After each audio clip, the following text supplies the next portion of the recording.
चाहिए थी, लेकिन यहां पर एनडीए 36, इंडिया गठबंधन से पीछे। उत्तर प्रदेश का आंकड़ा बहुत कुछ कहता है। 2024 का महाभारत टॉप 10 पार्टीज रिजल्ट इस स्क्रीन पर आप देख पा रहे हैं। BJP, Congress, SP, TMC, DMK, इसके अलावा टीडीपी, जेडीयू, एसएसयूबीटी, आईएनडी और एनसीपी-एसपी। लेकिन हुटर ध्यान दीजिएगा।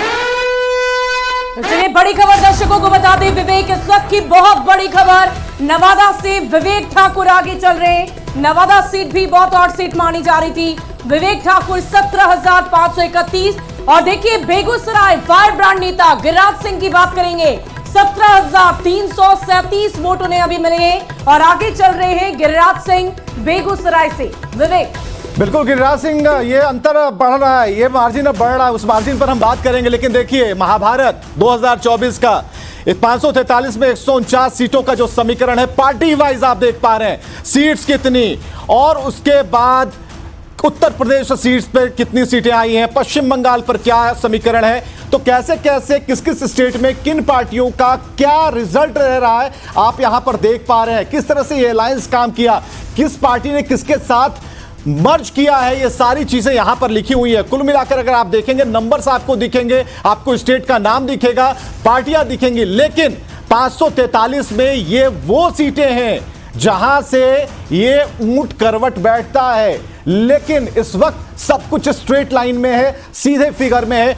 और आप इस स्क्रीन पर जब देखेंगे तो आपको पता चलेगा कि 149 सीटों का जो समीकरण है वो क्या कहता है। बदलते रह रहे हैं सब कुछ। बिहार में अररिया की सीट, कौन आगे कौन पीछे, प्रदीप कुमार सिंह आगे, शाहनवाज पीछे चल रहे हैं, आरजेडी के कैंडिडेट है, लालटेन बना हुआ युद्ध में। और यहां पर बिहार में आरा की सीट पीछे चल रहे हैं आरके सिंह, सुदामा प्रसाद आगे चल रहे हैं। आरके सिंह की कल ही बाइट आई थी, उन्होंने कहा था कि सब हवा हवाई हो जाएगा, सब उड़ जाएंगे, लेकिन यहां पीछे चल रहे हैं। औरंगाबाद की सीट सुशील कुमार सिंह पीछे चल रहे हैं, वहीं पर अभय कुमार सिन्हा को आप देखिए लालटेन लेकर आगे बढ़ रहे हैं।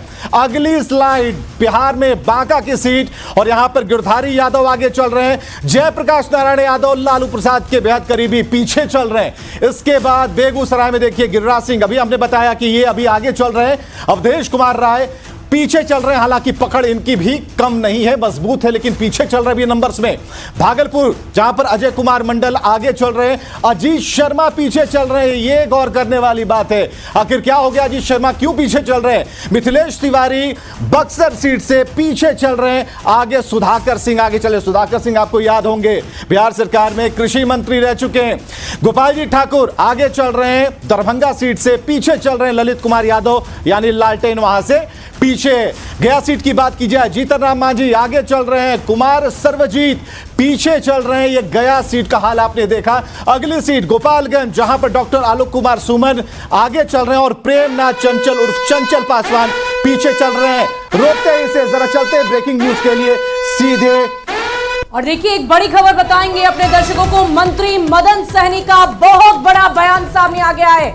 उन्होंने कहा है कि हम लोग पीएम मोदी के साथ खड़े हैं। तो मदन सहनी का ये बहुत बड़ा बयान, हम केंद्र में सरकार बनाएंगे। एक बार फिर से इसी दावे के साथ मदन सहनी का बहुत बड़ा बयान सामने आया है। उन्होंने कहा है कि हम प्रधानमंत्री नरेंद्र मोदी के साथ हैं। चलिए आनंद अमृतराज हमारे साथ इसी बोर्ड पर आने वाले हमारे संवाददाता, जिन्होंने ग्राउंड रिपोर्टिंग की है। ये बयान मदन सहनी का आ रहा है भाई, इस कान में आ रहा है, लेकिन आपका बयान हम इस कान में सुनेंगे। क्या कहना चाहेंगे आप इस बयान पर? देखिए निश्चित तौर पे विवेक, और रीजनल पार्टियों की भूमिका अचानक से बढ़ गई। जो आंकड़े अभी तस्वीर पे दिख रही है, और इस आंकड़े से साफ है कि एनडीए भले 300 के आसपास है, लेकिन जो बीजेपी को पूर्ण बहुमत चाहिए था अकेले में, वो नहीं पहुंच पा रहा। और ऐसे में जो भी रीजनल पार्टियां हैं उनकी भूमिका बढ़ जाती है, और इसमें जेडीयू की भूमिका काफी बढ़ जाती है, क्योंकि जो अभी आंकड़े आ रहे हैं उसमें से जेडीयू का प्रदर्शन बहुत बेहतर रहा है और दिलचस्प है। और सबसे बड़ी बात है कि इस पर बीजेपी का रिएक्शन लेना भी बहुत जरूरी हो जाता है विवेक, कि भाई उनके मूड में क्या चल रहा है। सोचा था आपने कैसा आंकड़ा आएगा?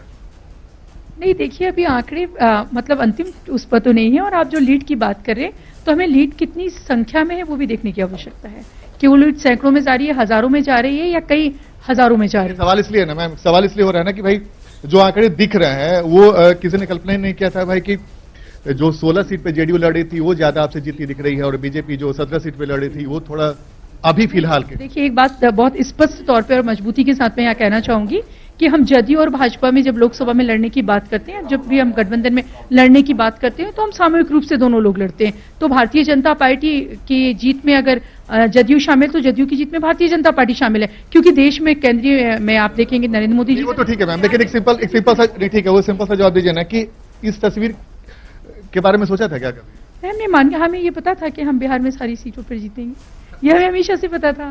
बिल्कुल सर, जरा आप हमें विशेषज्ञ के तौर पर समझा दीजिए, आपने कल्पना किया था कि बिहार में ये तस्वीर? एक मिनट आनंद जरा रुकिएगा, मदन सहनी को उन्हीं के साक्षात रूप में जरा सुन लेते हैं, फिर बतियाएंगे आपसे। हाँ,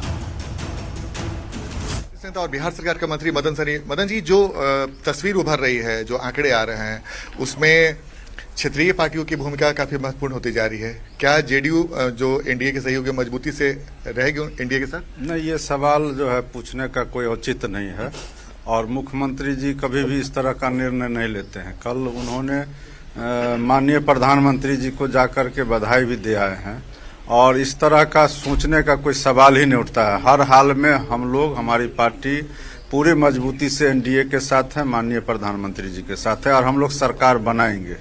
ये जो परिस्थिति उभर रही है, उसमें जेडीयू की भूमिका भी काफी महत्वपूर्ण हो जा रही है। जदयू का भूमिका तो पहले से ही महत्वपूर्ण रहा है, हर चुनाव में महत्वपूर्ण रहा है, और इसलिए नीतीश कुमार जी आज तक हैं, और उन्हीं के नेतृत्व में बिहार में हम लोग सब लोग मिल के लड़े हैं, लेकिन उनके नेतृत्व को न आज तक कोई नकारा है, न आगे भी कोई नकार सकता है। तो ये जो तस्वीरें उभर रही हैं, जो आंकड़े सामने आ रहे हैं, क्या कहेंगे इस पर? हम लोग तो 300 के पार कर ही रहे हैं। अंतोगत आप देखिएगा, जब गणना पूरा होगा तो 300 से हम बहुत आगे रहेंगे। हाँ, 400 का आंकड़ा हम नहीं छू पाए हैं, लेकिन हम लोग 300 के पार करेंगे और पूर्ण बहुमत का सरकार बनेगा। इसमें कहीं कोई जो है इधर उधर नहीं है। हर हाल में सरकार बनना है। तीसरी बार नरेंद्र मोदी जी देश के प्रधानमंत्री बनेंगे। तो बिहार में जो एनडीए में जो तमाम सहयोगी है, सब लोग एकजुट रहेंगे, परिणाम एकजुट हैं और आगे भी रहेंगे, कहीं कोई इसमें अंतर नहीं होने वाला है। तो ये था हमारे जेडीयू के वरिष्ठ नेता और बिहार सरकार के मंत्री मदन सहनी, जिन्होंने पूरे दावे के साथ कहा कि एनडीए की मजबूत सहयोगी पार्टी रही है जेडीयू और आगे भी रहेगी। कैमरामैन राहुल के साथ आनंद अमृतराज, न्यूज 18 नेटवर्क, पटना। चलिए एक और बड़ी खबर की तरफ आपको लिए चलते हैं, एकदम झटपट में। तो सुपौल से बड़ी जानकारी देंगे अपने दर्शकों को। और गोड्डा, देखिए झारखंड की सीट, कांटे की टक्कर यहां पर नजर आ रही है। निशिकांत दुबे 28